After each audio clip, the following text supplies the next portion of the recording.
Halo, Halo, kan nama saya Aprilia Azali dengan NIM 20044210002. perkenalkan nama saya Siti Muhaiminah dengan NIM 20044210001. Perkenalkan, nama saya Zahra Yulia Andriana dengan nomor NIM 20044210022. Kami dari kelas BKT 4A. BKT 4A. Pada kesempatan kali ini, kami akan berdiskusi tentang penanaman dana bank untuk memenuhi tugas mata kuliah akuntansi bank. Untuk mempersingkat waktu, mari segera kita mulai presentasinya.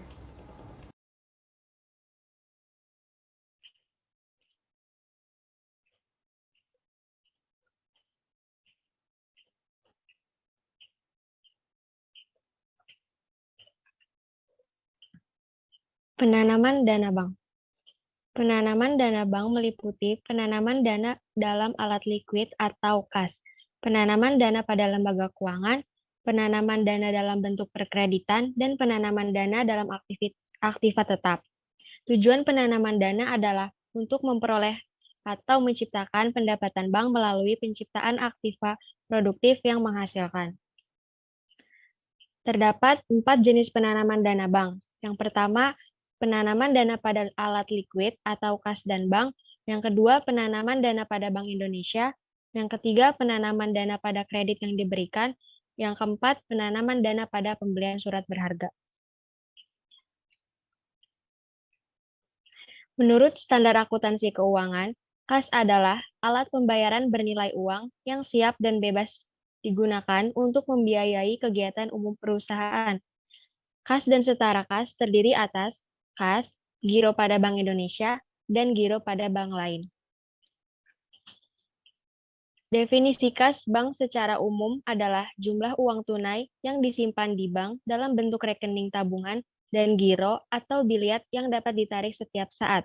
Sedangkan definisi kas bank menurut standar akuntansi keuangan adalah sisa rekening giro perusahaan yang bisa dipergunakan secara bebas untuk membiayai transaksi bisnis perusahaan. Terdapat 4 tujuan penanaman pada uang kas. Yang pertama, untuk kegiatan operasional. Yang kedua, untuk memelihara likuiditas. Yang ketiga, untuk menghindari terjadinya over atau under liquid. Dan yang keempat, untuk memanfaatkan kelebihan dana pendapatan. Terdapat berbagai macam kas bank. Di antaranya ada kas besar, kas kecil, kas rupiah, kas ATM, kas dalam perjalanan, dan kas dalam valuta asing. Perubahan posisi saldo kas di bank yang pertama, penyetoran dan penarikan tunai oleh nasabah. Untuk transaksi ini, nasabah biasa untuk melakukan penyetoran, pengambilan tabungan, penguangan cek, penerimaan permohonan kiriman uang, penerimaan kiriman uang, penerimaan pembukaan deposito, dan pembayaran deposito. Yang kedua, penyetoran kepada atau penarikan dari rekening bank yang bersangkutan di Bank Indonesia. Dan yang ketiga, penggunaan untuk transaksi internal bank, misalnya seperti untuk dana kas kecil, pembayaran biaya-biaya operasional, dan biaya gaji. Remise adalah pengiriman uang secara fisik dari satu bank ke bank lain atau dari satu bank ke cabang lain. Lazimnya, remise dilakukan antar cabang satu bank. Contohnya, Bank Omega Jakarta mengirim uang secara fisik sebesar 350 juta rupiah secara tunai kepada Bank Omega Cabang Bandung, disebabkan kebutuhan alat likuid di cabang tersebut. Jurnal pencatatan oleh Bank Omega Jakarta didebit rekening akta kantor cabang Bandung sebesar 350 juta rupiah dan dikredit kas sebesar 350 juta rupiah. Sedangkan pencatatan jurnal oleh Bank Omega Cabang Bandung di kas sebesar 350 juta dan dikreditnya adalah RAK Cabang Jakarta sebesar 350 juta rupiah. Selanjutnya, penanaman dana atau alat likuid pada rekening bank lainnya. Akuntansi penanaman pada bank lain meliputi saat penanaman, penerimaan, atau perhitungan bunga, dan saat pencairan. Contoh kasusnya, Bank Citra Semarang membeli deposito berjangka Bank ASA sebesar 200 juta dengan suku bunga 24%. setahun, jangka waktu 3 bulan. Bank Citra Semarang menempatkan sebagian dananya pada Bank XYZ Jakarta untuk call money sebesar 400 juta dengan suku bunga sebesar 30% setahun. Dana dapat ditarik sewaktu-waktu. Bank Citra Semarang juga menempatkan dananya pada Bank RST Jakarta dalam bentuk deposito on call sebesar 450 juta dengan suku bunga 26% setahun dengan jangka waktu 2 bulan. Pembayaran kepada lembaga keuangan tersebut dilakukan atas beban rekening giro Bank Citra Semarang pada Bank Indonesia.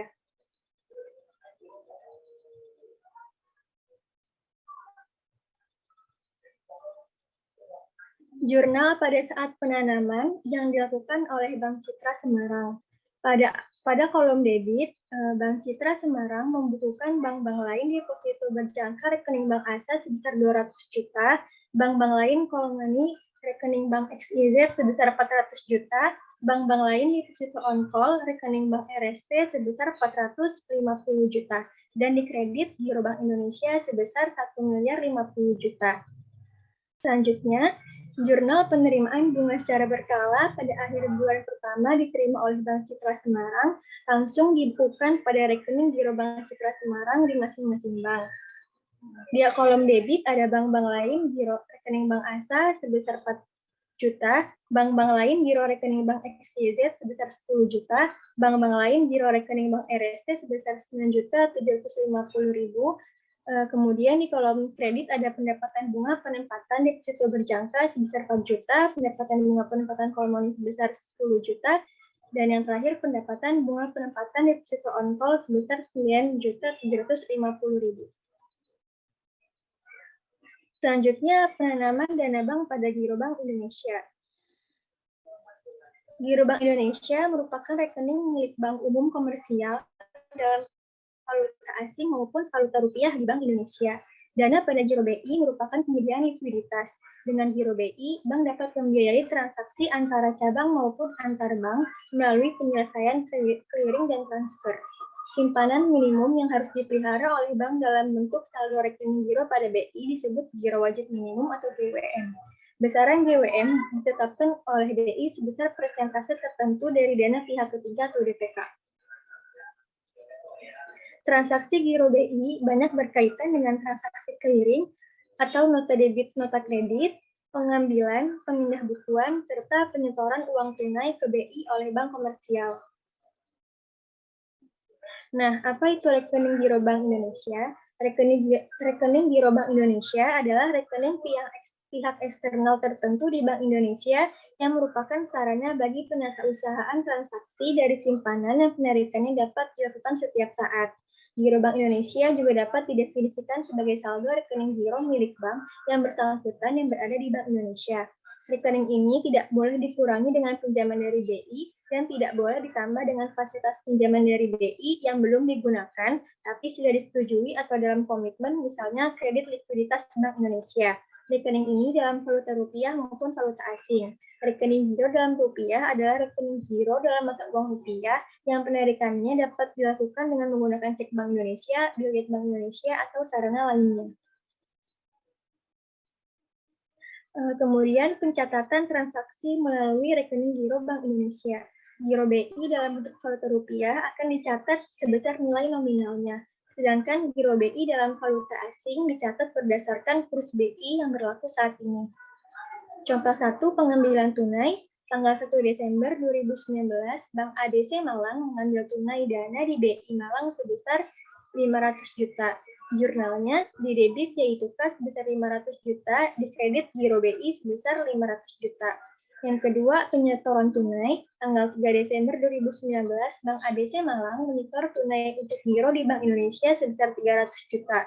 Jurnalnya yaitu debit giro BI sebesar 300 juta, kreditnya kas sebesar 300 juta. Selanjutnya yang ketiga, penarikan clearing. Tanggal 4 Desember 2019, Bank ADC Malang menerima tagihan dari Bank Setia Hati Malang sebesar 100 juta untuk beban Saudara Budi.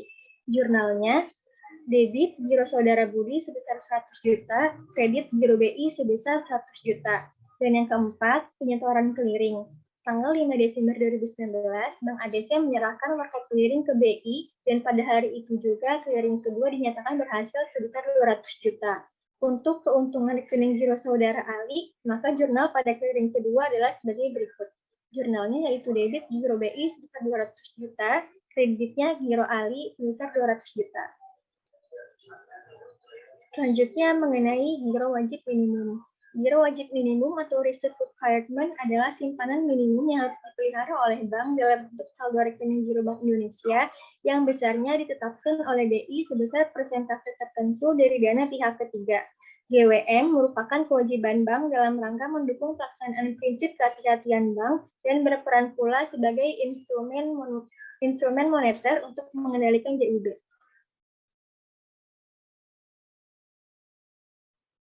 Selanjutnya adalah tata cara pemeliharaan giro wajib minimum. Di antara tata cara pemeliharaan giro wajib minimum ini terdapat 3 poin. Yang pertama, bank wajib memelihara giro wajib minimum secara harian. Yang kedua, kewajiban pemeliharaan dan pemenuhan presentase GWM dihitung dengan membandingkan jumlah saldo rekening giro bank pada BI setiap hari dalam satu masa laporan terhadap rata-rata harian jumlah DPK dalam satu masa laporan pada 2 masa laporan sebelumnya. Yang ketiga, presentase GWM bank dalam rupiah atau valuta asing didasarkan pada DPK bank sebagai berikut. Misalnya GWM harian untuk masa laporan sejak tanggal 1 sampai 7 adalah sebesar presentase GWM yang ditetapkan dari rata-rata DPK dalam masa laporan sejak tanggal 16 sampai 23 bulan sebelumnya. Kemudian GWM harian untuk masa laporan sejak tanggal 8 sampai 15 adalah presentase GWM yang ditetapkan dari rata-rata DPK dalam masa laporan sejak tanggal 24 sampai dengan akhir bulan sebelumnya. Begitupun seterusnya. Jadi jaraknya itu seperti 2 minggu sebelum masa laporan tersebut. Nah, di sini ada catatan khusus untuk DPK dalam rupiah meliputi kewajiban dalam rupiah kepada pihak ketiga bukan bank, baik kepada penduduk maupun bukan penduduk. Sedangkan DPK dalam valuta asing meliputi kewajiban dalam valuta asing kepada pihak ketiga termasuk Bank Indonesia, baik kepada penduduk maupun bukan penduduk. Nah, di dalam giro wajib minimum juga ada sanksi pelanggaran. Sanksi pelanggaran ini terjadi apabila saldo harian rekening giro bank pada Bank Indonesia kurang dari saldo harian rekening giro bank yang ditetapkan untuk pemenuhan GWM. Yang pertama, bank yang melanggar kewajiban pemenuhan GWM valuta rupiah dikenakan sanksi kewajiban membayar sebesar 125% dari rata-rata suku bunga jangka waktu 1 hari atau overnight dari JIBOR pada saat hari terjadinya pelanggaran. Dan yang kedua, untuk bank yang melanggar pemenuhan kewajiban GWM dalam valuta asing dikenakan sanksi kewajiban membayar sebesar 0,04% per hari kerja yang dihitung dari selisih antara saldo harian rekening giro falas wajib dipenuhi dengan saldo yang tercatat pada sistem accounting. Sanksi dibayarkan dalam valuta rupiah dengan menggunakan kurs tengah Bank Indonesia pada hari terjadinya pelanggaran. Perlu diperhatikan di sini bahwa yang pertama, pendebitan rekening giro bank sebagai akibat pembebanan sanksi pelanggaran GWM akan dilakukan pada hari kerja berikutnya setelah terjadinya pelanggaran GWM. Dan yang kedua, jika hari kerja setelahnya itu hari libur, maka pendebitan saldo rekening giro akan dilakukan pada hari berikutnya, pada hari kerja berikutnya. Dan yang ketiga, dalam hal terjadi kekurangan atau kelebihan dalam pendebitan yang terkait dengan sanksi pelanggaran GWM ini, Bank Indonesia dapat langsung mendebet atau mengkredit giro bank yang bersangkutan. Untuk jurnal pembayaran sanksi GWM ini, di debit biaya lainnya penalti pelanggaran dan dikredit giro Bank Indonesia karena sanksi ini akan mengurangi saldo rekening giro bank umum yang ada di Bank Indonesia. Nah, ini ada contoh soal perhitungan giro wajib minimum. Bank Omega memiliki rata-rata harian DPK dalam rupiah dalam masa laporan sejak tanggal 8 sampai dengan 15 bulan Januari 2020 sebagai berikut. Yang pertama untuk tanggal 8 sampai 10 Januari sebesar 35 triliun, tanggal 11 sampai 13 Januari sebesar 40 triliun, tanggal 14 sampai 15 Januari sebesar 55 triliun. Untuk perhitungan LDR selama tanggal 8 sampai 15 Januari adalah sebesar 70%. Sedangkan perhitungan untuk GWM selama tanggal 24 sampai 31 Januari 2020 adalah sebagai berikut. Yang pertama untuk tanggal 24 sampai 26 Januari sebesar 3 triliun 150 miliar, tanggal 27 sampai 29 Januari sebesar 3 triliun 550 miliar, tanggal 30 sampai 31 Januari sebesar 6 triliun. Dan untuk suku bunga JIBOR untuk tanggal 27, 28, dan 29 Januari adalah sebesar 9%. Nah, ini merupakan perhitungan GWM yang seharusnya dicapai oleh bank. Yang pertama untuk tanggal 24 sampai 26 Januari 2020 dengan mengalihkan presentase GWM yang diberikan oleh Bank Indonesia kepada dengan rata-rata DPK 2 minggu sebelum masa laporan, yaitu 5% dikali dengan 35 triliun menghasilkan 1 triliun 750 miliar, kemudian 2% dikali dengan 35 triliun sama dengan 700 miliar, kemudian 2% dikali 35 triliun sama dengan 700 miliar. Dengan begitu total GWM untuk tanggal 24 sampai 26 Januari 2020 sebesar 3 triliun 150 miliar. Kenapa ada 3 angka di sini? Karena GWM ini dihitung per hari, harian. Jadi setiap hari tentu ada perhitungannya. Nah, untuk tanggal 24 sampai 26 ini sudah sesuai dengan apa yang sudah dicapai oleh bank, yaitu sebesar 3 triliun 150 miliar. Selanjutnya untuk tanggal 27 sampai 29 total GWM yang dicapai oleh yang seharusnya dicapai oleh bank adalah 3 triliun 600 miliar. Nah, di sini terdapat kekurangan sebesar 50 miliar dan akan mendapatkan sanksi kekurangan GWM. Untuk tanggal 30 sampai 31 Januari itu total GWM yang seharusnya dicapai oleh bank adalah 5 triliun 500 miliar. Sedangkan yang telah dicapai oleh Bank Omega adalah sebesar 6 triliun yang sebelumnya sudah tertulis di soal. Jadi untuk tanggal 30 sampai 31 Januari ini Bank Omega mendapat kelebihan sebesar 500 miliar dan akan mendapatkan jasa giro GWM dari Bank Indonesia.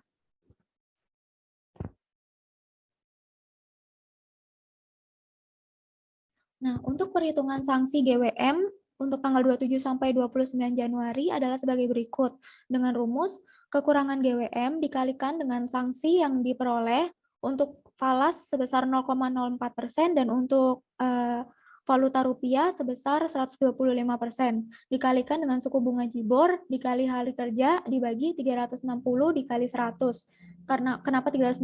Karena kita menghitung per harian.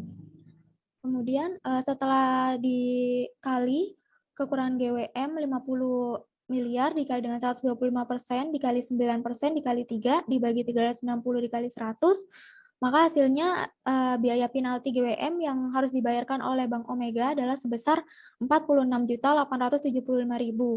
Kemudian Bank Omega akan mencatat jurnal pada tanggal 29 Januari adalah debit biaya lainnya penalti GWM sebesar 46.875.000 dan kreditnya giro BI sebesar 46.875.000. Untuk perhitungan jasa giro atas kewajiban pemeliharaan GWM untuk tanggal 30 sampai 31 Januari, mohon maaf, ini dapat dihitung dengan cara 0,0175% dikali dengan 2 triliun 750 juta dikali dengan 2 menghasilkan 962.500. Kemudian Bank Omega akan mencatat pada tanggal 31 Januari 2020 di bagian debit giro BI sebesar 962.500.000, kemudian di kredit pendapatan bunga jasa giro sebesar 962.500.000. Selanjutnya, kita akan membahas kredit yang diberikan. aktiva produktif yang sangat diandalkan oleh bank yang menghasilkan pendapatan yang cukup besar adalah kredit. Kontribusi pendapatan bunga kredit di Indonesia masih mendominasi pendapatan bunga dibanding dari fee-based income. Kredit yang diberikan oleh bank merupakan penyediaan uang atau tagihan yang dapat dibersamakan dengan itu, berdasarkan persetujuan atau kesepakatan pinjam-meminjam antara bank dengan pihak lain yang mewajibkan pihak peminjam untuk melunasi hutangnya setelah jangka waktu tertentu dengan jumlah bunga, imbalan, atau pembagian hasil keuntungan. Meskipun demikian, harus diingat bahwa selain memberikan kontribusi pendapatan bunga tertinggi bagi pendapatan bank, resiko yang ditimbulkan oleh perkreditan juga sangat tinggi. Oleh karena itu, penyajian secara akurat dan berkala tentang perkreditan menjadi sangat penting bagi bank untuk memantau setiap kualitas kredit yang diberikan. Terdapat 3 jenis kredit yang diberikan. Yang pertama, menurut bentuknya. Menurut bentuknya, kredit dibagi menjadi 2, yaitu kredit rekening koran dan installment loan, di mana kredit rekening koran adalah kredit ini debitur diberi hak untuk menarik dana dalam rekening korannya sampai dengan sebesar plafon yang ditetapkan bank. Pelunasan pokok kredit yang dilaksanakan pada saat jatuh tempo dengan bunga kredit secara umum dihitung secara harian berdasarkan baki debit atau dengan nilai rata-rata baki debit setiap bulannya. Kemudian installment loan adalah kredit yang angsuran pokok dan bunganya dilakukan secara teratur menurut jadwal waktu yang telah disepakati antara bank dengan debitur dengan nilai konstan selama berlangsungnya masa kredit tersebut. Sedangkan menurut jangka waktunya terbagi menjadi 3. Yang pertama ada kredit jangka pendek, jangka menengah, dan jangka panjang, di mana kredit jangka pendek adalah kredit yang berjangka waktu maksimum 1 tahun. Sedangkan kredit jangka menengah adalah kredit yang berjangka waktu maksimum waktu antara 1 hingga 3 tahun. Sedangkan kredit jangka panjang adalah kredit yang berjangka waktu lebih dari 3 tahun, seperti kredit perumahan dan kredit kendaraan. Jenis kredit menurut kegunaannya terbagi menjadi 3. Kredit modal kerja, kredit investasi, dan kredit konsumtif. Di mana kredit modal kerja adalah kredit yang diberikan dengan tujuan untuk membiayai modal kerja usaha, misalnya untuk pembelian barang dagangan. Kredit investasi adalah kredit yang diberikan untuk membiayai suatu usaha, misalnya kredit untuk pembangunan pabrik, pembelian mesin, dan penyiapan infrastruktur lainnya. Sedangkan kredit konsumsi adalah kredit yang diberikan untuk keperluan konsumsi seperti KPR, kredit untuk pendidikan. Akuntansi kredit meliputi beberapa prosedur. Yang pertama, persetujuan dan pemberian pagu kredit. Yang kedua, penarikan cek oleh nasabah atau debitur.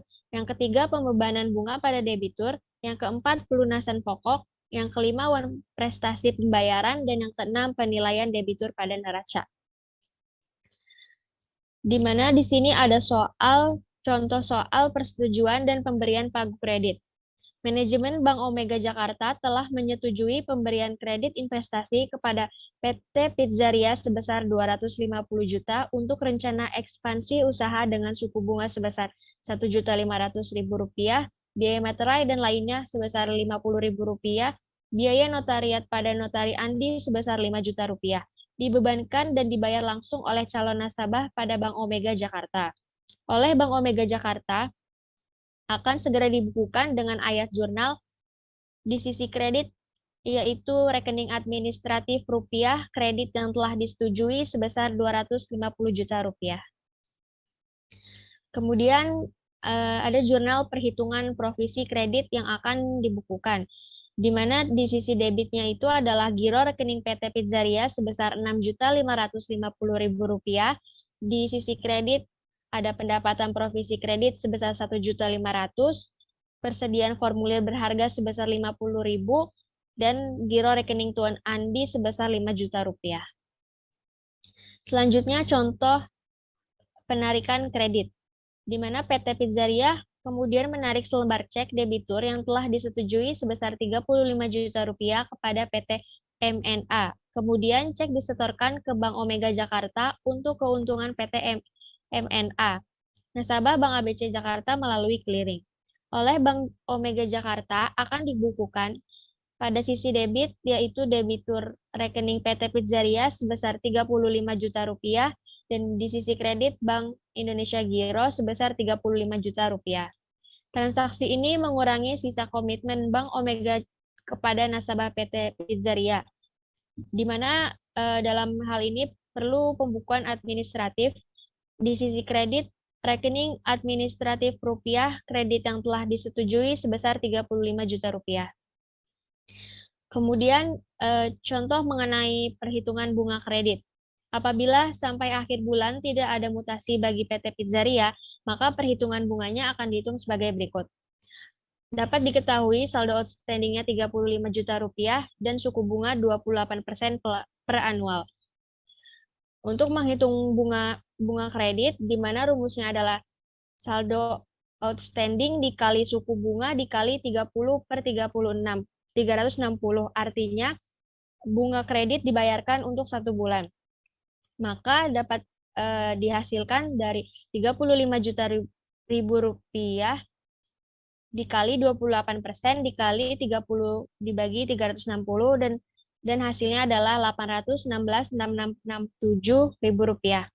Dalam hal ini pengakuan pendapatan bunga bisa melalui 2 metode. Yang pertama ada accrual basis, di mana di sisi debit adalah debitur tunggakan bunga rekening PT Pizzaria sebesar Rp816.667 dan di sisi kredit adalah pendapatan bunga debitur sebesar Rp816.667.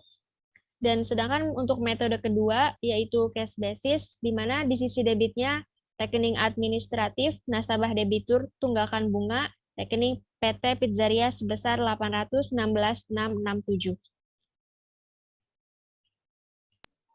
Selanjutnya, pelunasan bunga kredit. Contohnya, PT Pizzaria melunasi hutang bunganya dengan menyerahkan selembar cek dari Bank XYZ Jakarta. Oleh Bank Omega Jakarta akan dibukukan jika Bank Omega menggunakan metode accrual basis, maka yang dicatat di debit yaitu Bank Indonesia Giro sebesar Rp816.667, di kredit debitur tunggakan bunga rekening PT Pizzaria Rp816.667. Jika Bank Omega menggunakan cash basis, maka yang didebit yaitu Bank Indonesia Giro sebesar Rp816.667, di kredit pendapatan bunga debitur sebesar Rp816.667. Diterimanya pelunasan bunga dalam rekening administratif harus dinihilkan, sehingga kreditnya ditambah rekening administratif nasabah debitur tunggakan bunga rekening PT Pizzaria sebesar Rp816.667.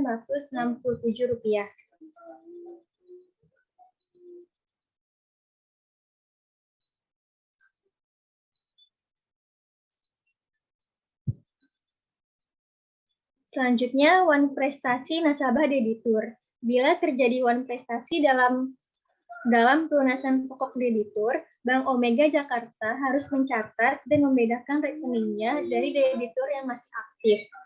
Seperti di debit, debitur tunggakan pokok, di kredit yaitu debitur rekening debitur. Selanjutnya, penilaian nasabah debitur. Penilaian debitur pada neraca dilakukan atas dasar kolektibilitas debitur yang outstanding. Penyisihan dibebankan ke ikhtisar laba rugi dalam rekening biaya penyisihan debitur diragukan. Seperti di debit biaya debitur ragu, di kredit penyisihan debitur diragukan. Penilaian nasabah debitur contohnya, saldo debitur Bank Omega Jakarta sebesar 20 miliar. Saldo debitur Bank Omega Jakarta terdiri dari kolektibilitas 1 sebesar 18 miliar dan kolektibilitas 2 sebesar 2 miliar. Perhitungan penyisihan debitur ragu-ragu, kolektibilitas 1 yaitu 1% dikali 18 miliar dikali 50% sama dengan 90 juta. Sedangkan kolektibilitas 2 yaitu 5% dikali 2 miliar dikali 50% sebesar 50 juta. Kemudian dicatat besarnya pengisian debitur, di debit yaitu biaya debitur ragu sebesar 140 juta, di kredit pengisian debitur dilakukan sebesar 140 juta. 140 juta dari penjumlahan kolektibilitas 1 sebesar 90 juta ditambah dengan kolektibilitas 2 sebesar 50 juta. Kemudian rekening debitur disajikan di neraca yaitu debitur pokok sebesar 20 miliar, pengisian debitur ragu 140 juta mengurangi debitur pokok sehingga bersihnya yaitu sebesar 19 miliar 860 juta. Selanjutnya, penanaman dana bank pada pembelian surat berharga. Penanaman uang dalam bentuk surat berharga yaitu instrumen-instrumen yang ada dalam pasar uang. Hal ini bersifat sementara dan untuk dijual kembali setelah diproyeksikan adanya keuntungan dari surat berharga tersebut. Karena bersifat sementara, surat berharga memiliki sifat, 1, mempunyai pasaran dan dapat diperjualbelikan dengan segera, 2, dimaksudkan untuk dijual dalam jangka waktu dekat apabila terdapat kebutuhan dana untuk kegiatan umum perusahaan, dan yang ketiga tidak dimaksudkan untuk menguasai perusahaan lain. Akuntansi itu surat berharga yaitu ada pembelian, penjualan, penilaian, dan hal khusus lainnya.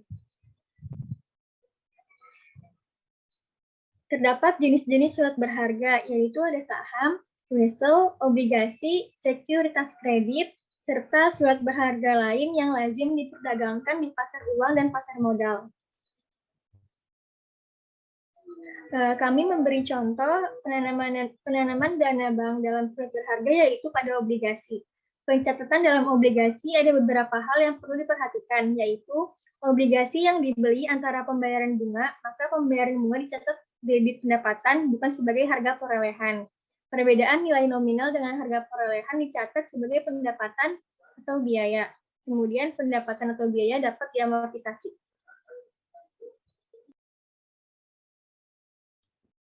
Baik, selanjutnya ada contoh soal pembelian obligasi. Tanggal 31 Juli, Bank Omega membeli obligasi PT Jasa Marga sebesar 10 juta dengan jangka waktu 10 tahun. Dengan kurs 98%, bunga sebesar 15% per tahun, dibayar setiap tanggal 1 Juni dan 1 Desember tiap tahunnya. Hal pertama yang harus dilakukan adalah melakukan perhitungan bunga yang belum dibayar, yaitu dengan 2/12 dikali harga nominal atau nilai nominal dikali dengan persentase bunga. Di sini nilai nominal sebesar 10 juta dan persentase bunga sebesar 15%, yang berarti perhitungan bunga yang belum dibayar sebesar 250.000. Kemudian kita lanjut untuk menghitung pendapatan premi yang ditangguhkan dengan mengurangi nilai nominal dengan harga perolehan. Harga perolehan ini didapat dari kurs 98% dikali dengan nilai nominalnya 10 juta, yaitu 9.800.000. Dengan begitu, pendapatan premi yang ditangguhkan didapatlah 200.000. Maka jurnal yang dapat dibuat oleh PT Bank Omega pada tanggal 31 Juli adalah sisi debit surat berharga obligasi sebesar 10 juta, dan di sisi debit lagi pendapatan bunga obligasi sebesar 250.000, dan di sisi kredit pendapatan premi obligasi yang ditangguhkan sebesar 200.000, dan kemudian kas di sisi kredit sebesar 10.050.000. Kemudian untuk penyesuaian, pada tanggal 31 Desember, obligasi harus disajikan di neraca dan diamortisasi dari pendapatan yang ditangguhkan. Amortisasi sebesar 200.000 untuk periode 10 tahun harus diamortisasikan karena tenggang waktu antara pembelian 31 Juli hingga 31 Desember adalah 6 bulan.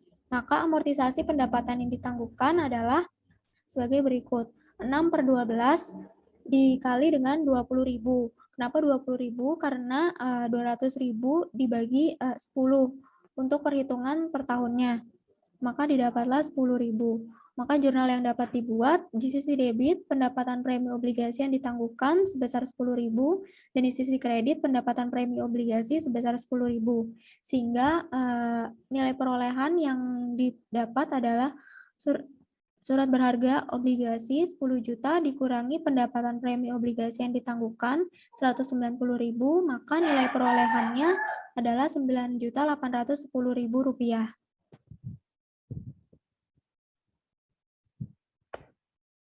Kemudian penjualan obligasi. Surat berharga yang hendak dijual memiliki harga pokok yang dapat dihitung dengan metode FIFO atau metode rata-rata, terutama apabila terdapat lebih dari satu macam surat berharga, obligasi, atau portofolio. Contoh soalnya, jika obligasi pada Bank Omega tersebut dijual setelah 8 bulan dimiliki atau pada tanggal 1 Maret dengan harga kurs 101%, maka dilakukan perhitungan harga jual 101% dikali dengan 10 juta, maka didapat 10.100.000. Kemudian bunga yang menjadi hak Bank Omega 3/12 dikali 15% dikali 10 juta, yaitu 375.000. Kenapa 3/12? Karena dalam 1 tahun itu Bank Omega berhak mendapatkan bunga selama 3 bulan pertama. Sehingga jumlah yang harus diterima adalah 10.475.000. Kemudian sisa premi obligasi dihitung dari nilai premi awal sebesar 200.000 dikurangi dengan jumlah yang telah dialokasikan sebesar 8/12 dikali 200.000, yaitu 13.333. Kemudian sisa premi obligasi menjadi 186.667. Kemudian pengalokasian terakhir premi obligasi sebesar 3.333. Untuk pengalokasian terakhir premi obligasi tersebut dicatat dengan ayat jurnal di sisi debit pendapatan premi yang ditangguhkan dan di sisi kredit pendapatan premi obligasi sebesar 3.333. Pencatatan penjualan obligasi dicatat dengan ayat jurnal sebagai berikut. Di sisi debit ada kas sebesar 10.475.000 dan pendapatan premi obligasi yang ditangguhkan sebesar 186.667. Kemudian di sisi kredit, pendapatan premi obligasi sebesar 186.667. Kemudian surat berharga obligasi 10 juta. Kemudian pendapatan bunga obligasi sebesar 375.000 dan keuntungan dari penjualan surat berharga sebesar 100.000.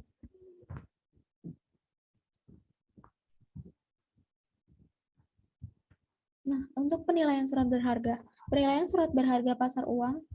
Penilaian terhadap surat berharga yang dimiliki dalam bentuk portofolio harus dinilai berdasarkan harga real, yaitu sebesar harga perolehan atau cost, dan sebesar harga terendah antara cost dan market atau Comwil. Apabila terjadi selisih harga, diakui sebagai kerugian penurunan nilai surat berharga dengan mengkredit perkiraan surat berharga yang bersangkutan, yaitu penyisihan untuk penurunan nilai surat berharga.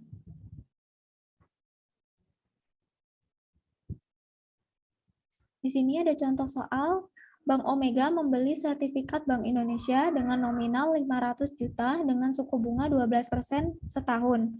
Bunga surat berharga Bank Indonesia ini, bunga sertifikat Bank Indonesia ini diterima di muka dan jangka waktunya selama 2 bulan. Pembayaran dilakukan atas beban rekening giro pada Bank Indonesia. Pertama, kita harus menghitung bunga dalam 2 bulan, yaitu dengan 2/12 dikali dengan nilai nominal sebesar 500 juta dikali 12% suku bunganya. Maka didapatlah 10 juta rupiah. Nah, pencatatannya pada saat pembelian ada di sisi debit itu surat berharga SBI sebesar 500 juta. Kemudian di sisi kredit ada pendapatan bunga SBI yang belum diamortisasi sebesar 10 juta dan Bank Indonesia Giro sebesar 490 juta. Kemudian pada akhir bulan pertama setelah pembelian SBI dilakukan pengalokasian pendapatan bunga SBI, yaitu di debit pendapatan bunga SBI diamortisasi sebesar 5 juta dan di kredit pendapatan bunga SBI sebesar 5 juta. Kemudian ada penyajian jurnal SBI setelah akhir bulan kedua atau jatuh temponya. Di sisi debit ada Bank Indonesia Giro sebesar 500 juta. Kemudian pendapatan bunga SBI yang belum diamortisasi sebesar 5 juta. Dan kemudian di kredit ada surat berharga SBI sebesar 500 juta dan pendapatan bunga SBI sebesar 5 juta.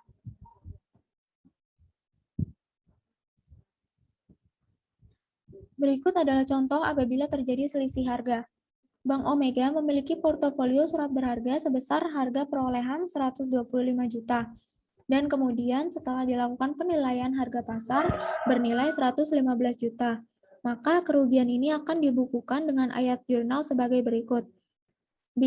Didebit biaya kerugian penurunan nilai surat berharga sebesar 10 juta dan dikredit penyisihan untuk penurunan nilai surat berharga sebesar 10 juta.